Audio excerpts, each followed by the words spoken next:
Hello દોસ્તો, નમસ્કાર। Rajputana Gir dairy farm में आप सबનું स्वागत है। तो मित्रों, हर रोज़ की तरह आज एक फिर से उम्दा नस्ल की टॉप ब्रीड की गिर बछिया लेके आए हैं, जो कि सेल के लिए अवेलेबल है।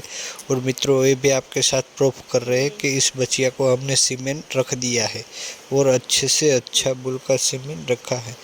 तो जिस गौपालक को या डेयरी फार्म वाले को अच्छे से अच्छी गिर बछिया की आवश्यकता हो टॉप नस्ल में, तो ज़रूर हमारा संपर्क करें और हमारे चैनल को सब्सक्राइबर करना ना भूलें। तो मित्रों, हम ऑल इंडिया ट्रांसपोर्टेशन फैसिलिटी सरकारी पेपर के साथ दिलाते हैं और हम किसान से डायरेक्टली माल दिलाते हैं। तो जिसको भी अच्छे से अच्छी ब्रीड की बछिया की आवश्यकता हो, तो आप देख सकते हो उल्टे मटके जैसा सर, बिल्कुल शॉर्टेड मुंह, पीछे की साइड जो गिर के सींग रहते वो सींग, लंबे से कान, छोटी सी आँखें और मित्रों भारी सर। तो इसी में ही हमारा नंबर दिया गया है। तो जिसको भी लेनी है वो ज़रूर हमारा संपर्क करें। जय हिंद, जय गौ माता।